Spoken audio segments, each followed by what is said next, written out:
नमस्कार, बाखबर में आपका स्वागत है। मैं हूं राघवेंद्र सिंह।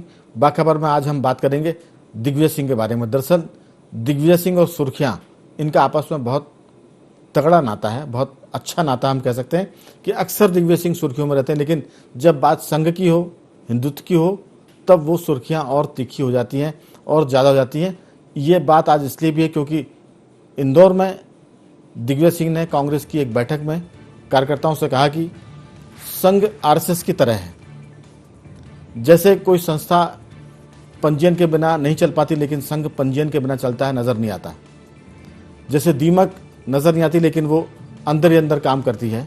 तो उनका आरोप था कि संघ जिस तरह से काम करता है वो पता नहीं चलता, वो देश की धर्मनिरपेक्षता को नुकसान पहुंचा रहा है, देश में जो एकता है, सामाजिक सरोकार है, उसको नुकसान पहुंचाता है, लेकिन नजर नहीं आता। उनका कहना है कि आरएसएस गुपचुप तरीके से नफरत फैलाने का काम करता है। संघ से जुड़े लोग कभी किसी के लिए संघर्ष नहीं करते, आंदोलन नहीं करते, लेकिन वो हर जगह अंदर रहकर काम करते हैं। लेकिन जो काम करते हैं वो एक तरह से हिंदू मुसलमान के बीच में खाई पैदा करने का काम करते हैं। उन्होंने ये भी आरोप लगाया था कि संघ केसरी आतंकवाद फैलाता है।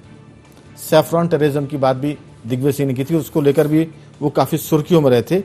उन्होंने एक बात और अपने कार्यकर्ताओं से की, वो ये कि संघ कभी अपने कार्यालय में राष्ट्रीय ध्वज नहीं लगाता है। जब कभी राष्ट्रीय ध्वज लगाने के लिए कांग्रेस के कार्यकर्ता वहां पहुंचे नागपुर मुख्यालय, तो वो तिरंगा झंडा जब्त करा दिया गया। बाद में इस पर केस चलता है और उस केस में झंडा लगाने गए लोग वो मुकदमा जीतते हैं, लेकिन उनको तिरंगा अभी तक नहीं मिलता है, वो स्टोर रूम में जब्त है। तो ये बहुत सारी बातें उन्होंने अपने कार्यकर्ताओं से की, लेकिन बीजेपी ने इसका बहुत विरोध किया है। उनका कहना है कि संघ को दीमक बताकर एक तरह से दिग्विजय सिंह ने अपनी छोटी मानसिकता, ओछी मानसिकता का परिचय दिया है। हम आपको सुनवाएंगे कि दिग्विजय सिंह ने क्या कहा और उसके जवाब में भाजपा के महामंत्री भगवान दास सबनानी ने भी क्या कहा।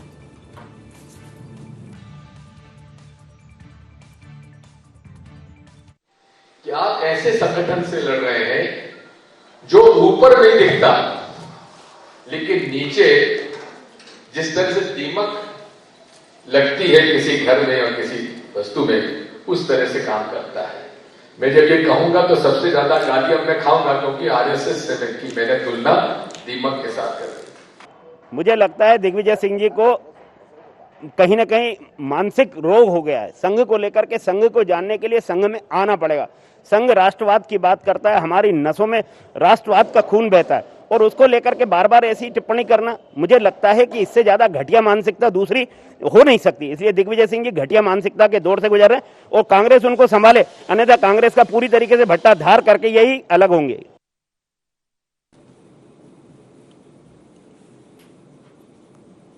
तो ये बहुत सारी बातें जो बताती हैं कि दिग्विजय सिंह जब संघ के बारे में कुछ कहते हैं तो बहुत तीखी प्रतिक्रिया होती है। इस पर चर्चा के लिए हमारे साथ स्टूडियो में मौजूद हैं वरिष्ठ पत्रकार आशीष दुबे जी और टेलीफोन लाइन पर संघ के विचारक दीपक शर्मा जी, पत्रकार सुरेश शर्मा जी, और इंदौर से हमारे साथ पत्रकार जयश्री पिंगली जी भी जुड़ेंगी। सबसे पहले मैं सुरेश शर्मा जी आपसे इस बात की शुरुआत करना चाहता हूं कि संघ और दिग्विजय सिंह का लगता है हमेशा 36 का आंकड़ा है। कभी ऐसी बात नहीं आई जिससे ये पता चले कि संघ की तारीफ दिग्विजय सिंह ने की हो या संघ ने कभी दिग्विजय सिंह के बारे में कोई अच्छी बात की, या दोनों की बात करें। आपकी राय की जो आज कहा है उन्होंने कि संघ दीमक की तरह काम करता है, उसका आशय है कि वो नजर नहीं आता है, लेकिन वो अपना काम करता है। दीमक नुकसान पहुंचाती है, संघ भी चुपचाप तरीके से समाज को नुकसान पहुंचाता है। आपकी राय? नहीं, मैं दिग्विजय सिंह जी की राय से सहमत नहीं हूं, क्योंकि यदि देखा जाए वास्तव में तो जिस प्रकार के बयानात दिग्विजय सिंह जी संघ को लेकर जारी करते हैं, वो या जो है उनके टिप्पणियां होती हैं, उनसे समाज में विद्वेष पैदा होता है। क्योंकि जो है संघ के अनेकों लोग ऐसे हैं जो हिंदू, मुस्लिम या अन्य समुदायों के बीच में एकता करने की बात करते हैं। संघ प्रमुख अनेकों बार ऐसा कह चुके हैं, जिससे ये समझ में आता है कि हिंदू, मुस्लिम, सिख, ईसाई यानी कुल मिलाकर के जो देश है वो ही हिंदू है, और उसका आशय ये कि हिंदू जीवन पद्धति है, जीवन पद्धति को स्वीकार करने वाला प्रत्येक व्यक्ति हिंदू है। लेकिन दिग्विजय सिंह जी जब भी संघ के बारे में बोलते हैं, हिंदुत्व के बारे में बोलते हैं, तो उनके मन में एक प्रकार का जो जहर है वो बाहर निकलता है, और वो जहर इसलिए बाहर निकलता है क्योंकि वो कांग्रेस के लिए मुस्लिम वोटों का जो है कहीं न कहीं से एक सौदा करना चाहते हैं, और वो सौदा इसलिए महंगा पड़ता है जिसका यहां भोपाल में चुनाव के समय समझ में आया था। क्या दिग्विजय सिंह जैसा आदमी जो 10 साल मध्य प्रदेश का मुख्यमंत्री रहा हो, राजधानी में रहा हो, और वो लाखों वोटों से हार जाए? इसका तात्पर्य यह है कि ये जो जहर फैलाने की कोशिश करते हैं, तो मुस्लिम समाज ने भी उनको पर्याप्त वोट नहीं दिए और हिंदू समाज ने उनको इसलिए वोट नहीं दिए क्योंकि वो हिंदू विरोधी मानसिकता का प्रदर्शन करते हैं। जहां तक आपने अपनी चर्चा में एक बड़ी बात बोली थी, और वो ये बोली थी कि हिंदू आतंकवाद जो है, केसरिया आतंकवाद की बात जो है, निश्चित रूप से मुझे अच्छे से मालूम है। वो डिप्टी सेक्रेटरी थे या अंडर सेक्रेटरी थे होम मिनिस्ट्री में, उन्होंने एक किताब लिखी है RBS मणि साहब ने, और वो किताब मेरे पास उपलब्ध है। मैंने उस किताबों को अनेकों बार कोट किया है। उन्होंने ये कहा है कि दिग्विजय सिंह जी और हेमंत करकरे जो महाराष्ट्र ATF चीफ थे, उन्होंने इस थ्योरी पर बड़ा काम किया है। पाटिल जी जो है, शिवराज पाटिल जी उस समय होम मिनिस्टर थे, और उसके अंदर उन्होंने इस सारे मामले में एक प्रकार से मुख्य भूमिका दिग्विजय सिंह ने और हेमंत करकरे ने निभाई थी हिंदू आतंकवाद शब्द को। और प्रज्ञा जी जो भोपाल से सांसद हैं, उनको जो है जिस तरह से गिरफ्तार किया गया था, ये सारी बातें उनने उल्लेख किया है। मैं अपनी तरफ से इसमें कुछ भी नहीं कह रहा हूं, किताब का वर्जन है ये। और जो मुंबई के अभी पुलिस कमिश्नर जो विवादों में हैं और जिनके खिलाफ मुकदमा दर्ज किया गया, ये हेमंत करकरे जी के सहयोगी थे, और इन्होंने ही भी उस सारे मामले में भूमिका अदा की थी। तो इसलिए कई बार क्या होता है, मैं दीमक को और इन विवादों में पड़ने की बजाय, क्योंकि मैं इस टाइप की बातें स्वीकार नहीं करता हूं, मैं ये मानता हूं कि कई बार समाज में कुछ ऐसे लोग जो है समय समय पर पैदा होते रहते हैं।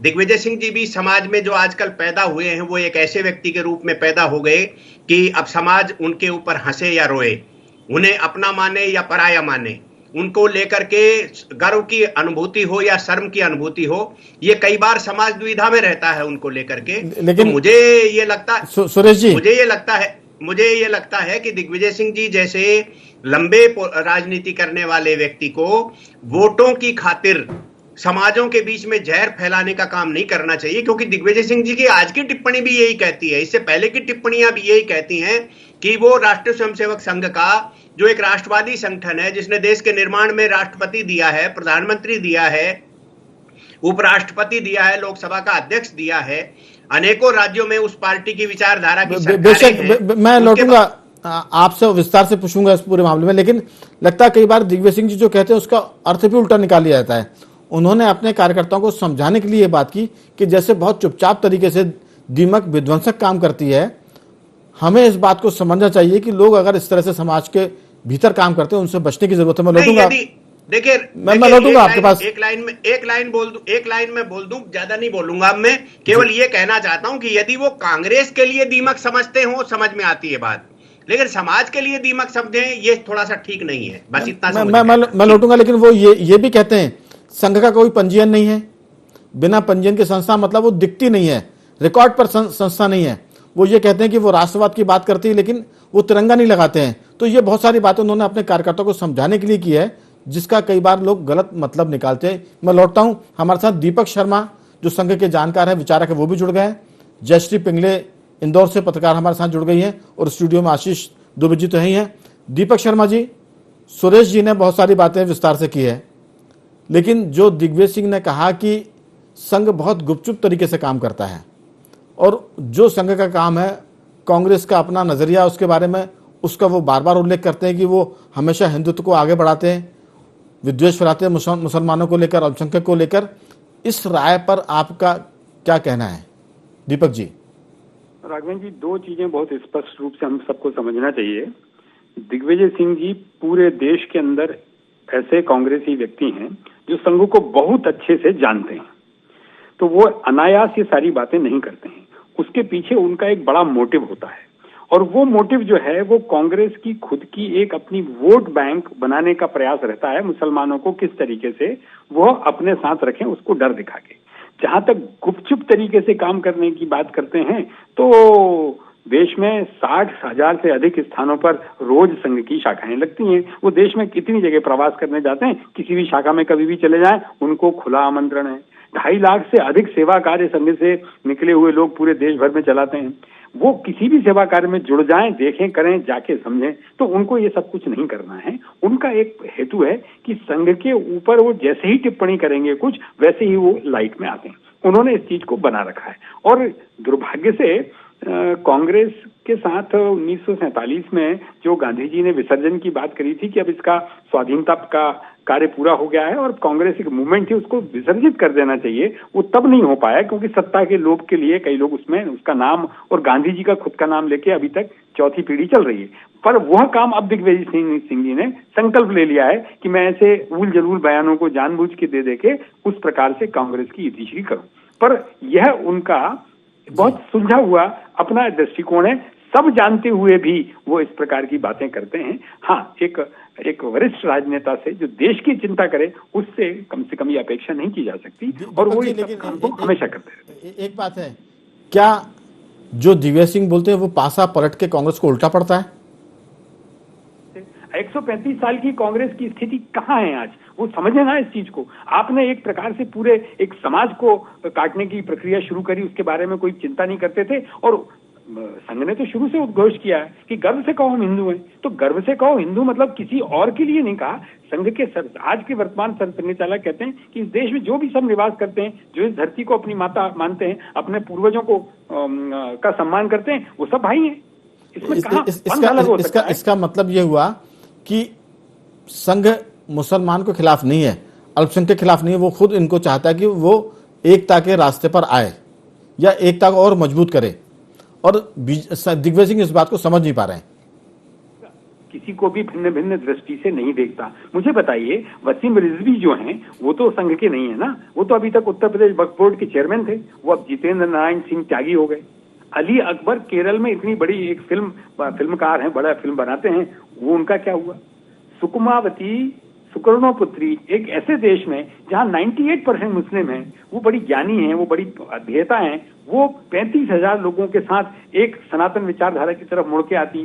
अंतत्वगत्वा ये पूरा जो ग्लोबलाइजेशन जिस प्रकार से आगे बढ़ रहा है वो सब देख रहा है, वो पंथ नहीं है। ये बार बार मैं सबको कहता हूँ कि भाई इसको इस तरीके से समझो, हमारी जीवन पद्धति, उसके जीवन मूल्य। लेकिन दीपक जी, एक बात और मैं पूछूंगा आपसे, दिग्विजय सिंह जी का एक और आरोप है कि संघ का कोई पंजीयन नहीं है, इस नाम से कोई संस्था पंजीकृत नहीं है। उनके अपने लोगों ने राष्ट्रीय स्वयंसेवक संघ के नाम से एक आवेदन दिया पंजीयन के लिए, उसका कोई पंजीयन नहीं किया गया। तो ये क्या वजह है कि पंजीयन है नहीं है, क्या चक्कर है, कुछ आप बताएं इस बारे में। मुझे एक चीज बताइए, आज आपके मन में ये इच्छा हो जाए कि आपको समाज का कुछ काम करना है और आपको कुछ उससे अपेक्षा नहीं करना है, तो आप 4 लोग मिलकर समाज का काम नहीं कर सकते क्या?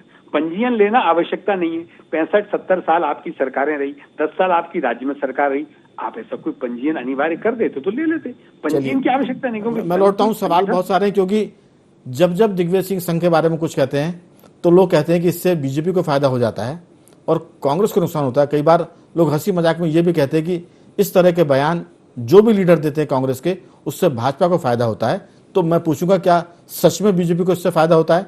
मैं लौटता हूं अभी आपके पास। जयश्री जी, आप इंदौर की हैं। इंदौर में दिग्विजय सिंह ने आज कांग्रेस की एक बैठक में जिस तरह की बात की है, लोग कहते हैं कांग्रेस के लोग कि उसको आधा अधूरा करके बताया जा रहा है। संघ को दीमक कहने का मतलब उनका यह था कि वो बहुत गुपचुप तरीके से काम करता है, और गुपचुप ऐसे जैसे दीमक काम करती है, घर को तोड़ने के लिए, किसी चीज को क्षरण करने के लिए, कमजोर करने के लिए। उनका कहना यह है कि वो संघ के लोग, संघ की जो राय है, जो नीति है, वो देश को कमजोर करने के लिए गुपचुप तरीके से काम करती है, और इस बात से कांग्रेस के लोगों को सतर्क रहना चाहिए। ये उनका कुल मिलाकर लब्बो-लुआब था। आपकी इसमें क्या राय?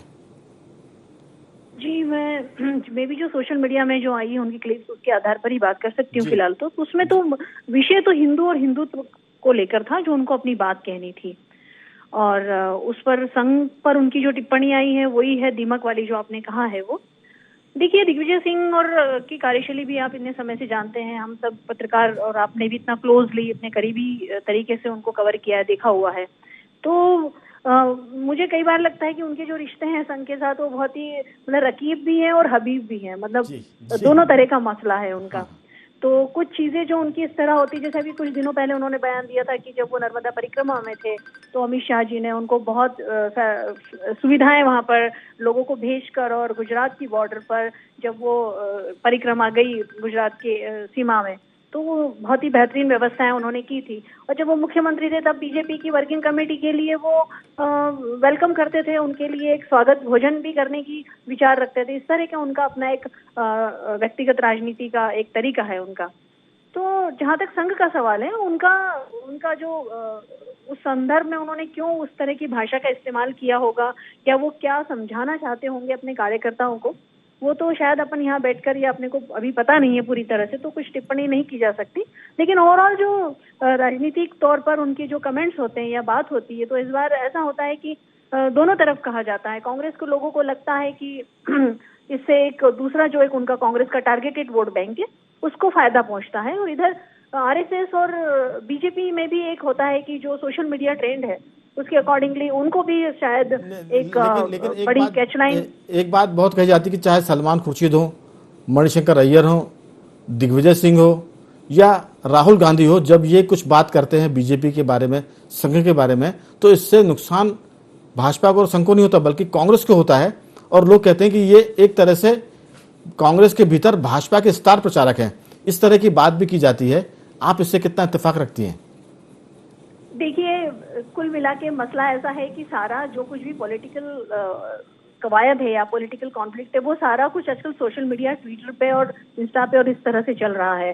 तो सारे ट्रेंड सेटर्स हैं ये लोग, मैं ये कहूंगी, है ना। मैं उसको इस तरह से नहीं देखती। तो कई बार होता है ना कि एक मार्केट स्ट्रेटेजी होती है कि कई बार आप अपनी पॉजिटिव बात कह के अपने आप को बहुत इस्टेब्लिश करने की बजाय कई बार बहुत निगेटिव कैंपेनिंग के साथ में भी अपनी बातों को इस्टेब्लिश किया जाता है। तो ये अलग तरह के ट्रेंड से, अलग तरह के राजनीति का दौर है। जोखिम भरा मार्केटिंग है, जोखिम भरा ट्रेंड है ये।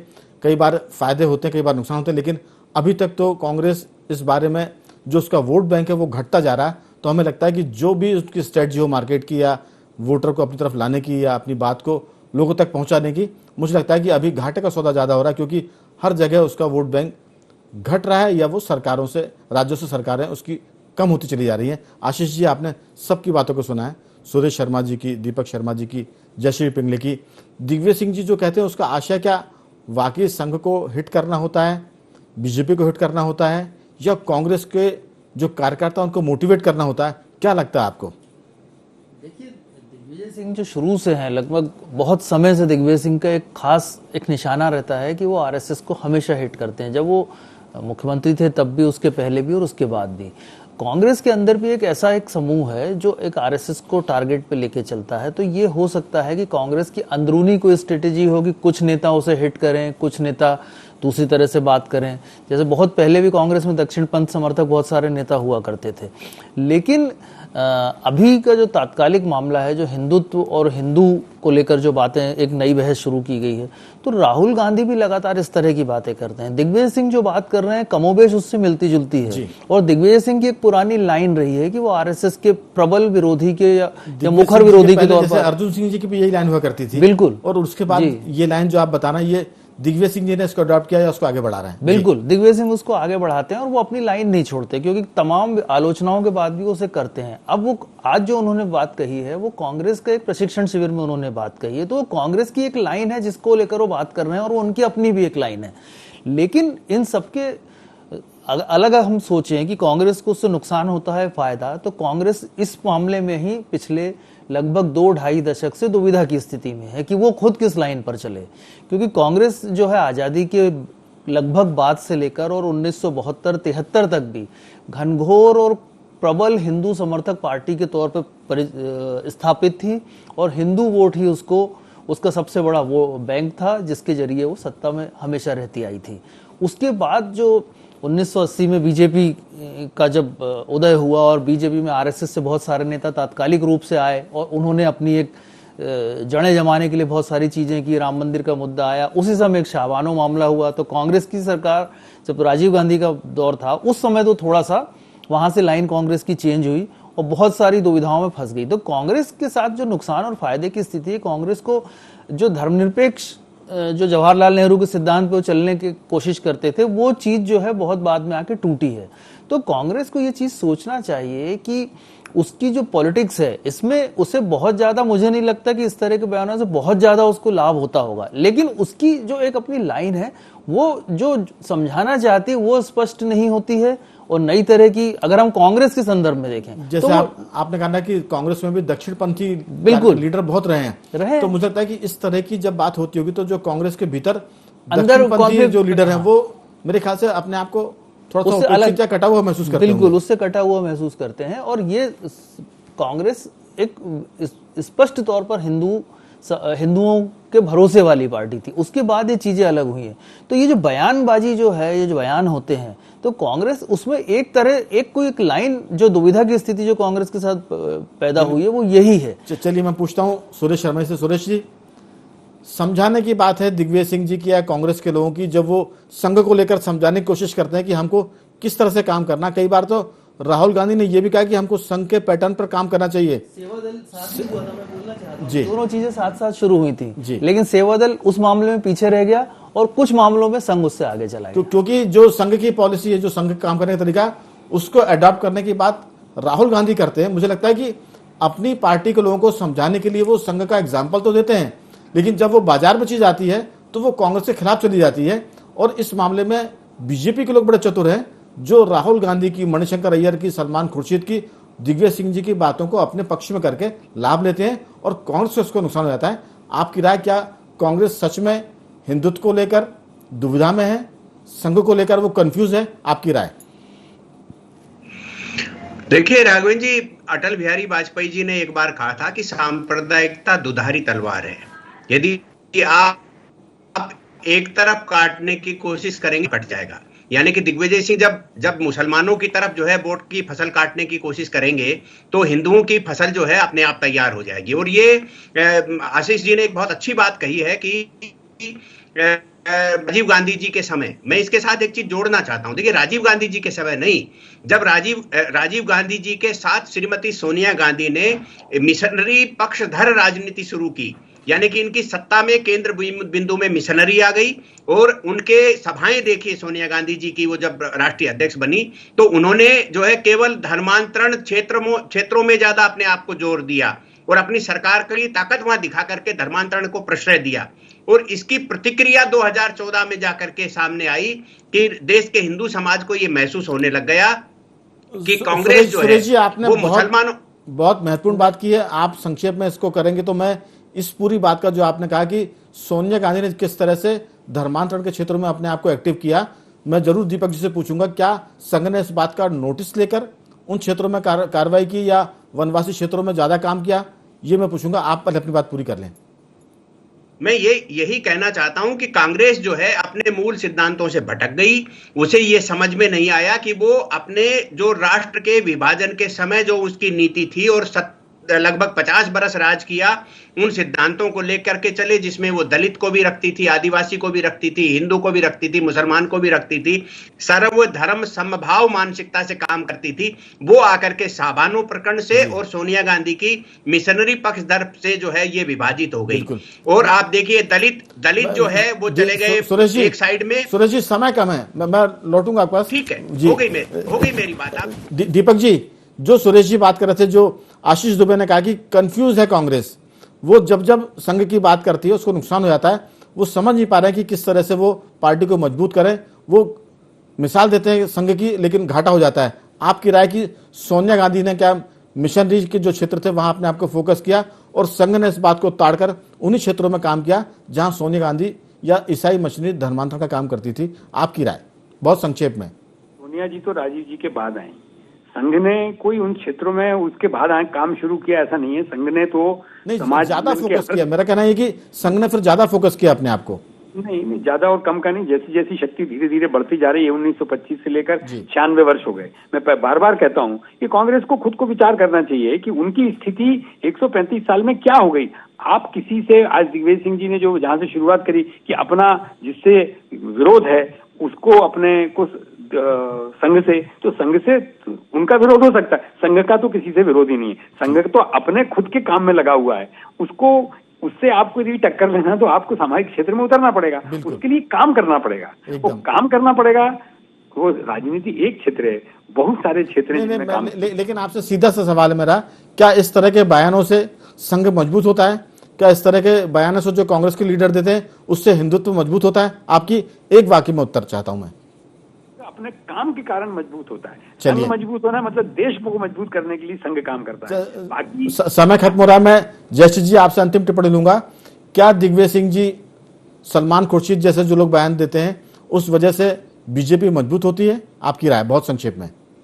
जी बिल्कुल नहीं संदेह, बिल्कुल। सोशल मीडिया में तो जो हाई ट्रेंड चलता है और जिस तरह से एक तरफा बीजेपी और आरएसएस और जो भी उनका एक तरफा कब्जा है, तो उसमें जैसे ही इस तरह की कोई कैचलाइंस मिलती है उनको, तो ट्रेंड में अगर आप देखें तो आपको देखिएगा कि वो पोलराइजेशन जो अलग किस्म का होता है उसमें बीजेपी फायदे में रहती है। आशीष जी, जैसा कि जयश्री बता रही हैं, बहुत संक्षेप में आपकी 2-3 वाक्यों में टिप्पणी, क्या इस पूरे मामले में फिर भाजपा को फायदा होगा, फिर संघ को फायदा होगा जो दिग्विजय सिंह जी ने कहा है?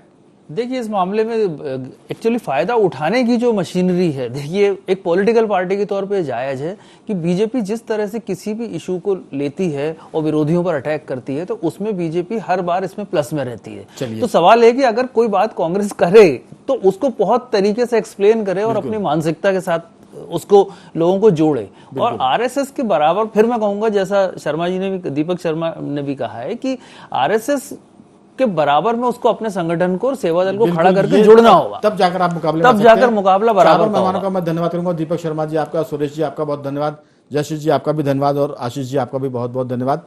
दर्शकों को हम बता दें कि मुख्यमंत्री दिग्विजय सिंह फिर सुर्खियों में है। उसकी वजह कि इंदौर में कांग्रेस के कार्यक्रम में उन्होंने संघ को दीमक की तरह कहा। ये उन्होंने बात अपने कार्यकर्ताओं को समझाने के लिए की थी, लेकिन जब ये बाहर आई तो जाहिर है कि इस पर बखेड़ा हुआ, बतंगड़ बना और इसका लाभ और नुकसान की बातें सोशल मीडिया में हो रही है। जो ज़्यादा अपने तंत्र को ताकतवर रखेगा वो फायदा लेगा। अभी तो फिल वक्त इस पर बातचीत हो रही है। बाखबर में सिर्फ इतना ही। कल किसी और मुद्दे पर आपसे बात करेंगे। तब तक बने रहिए हमारे साथ और देखते रहिए IND 24।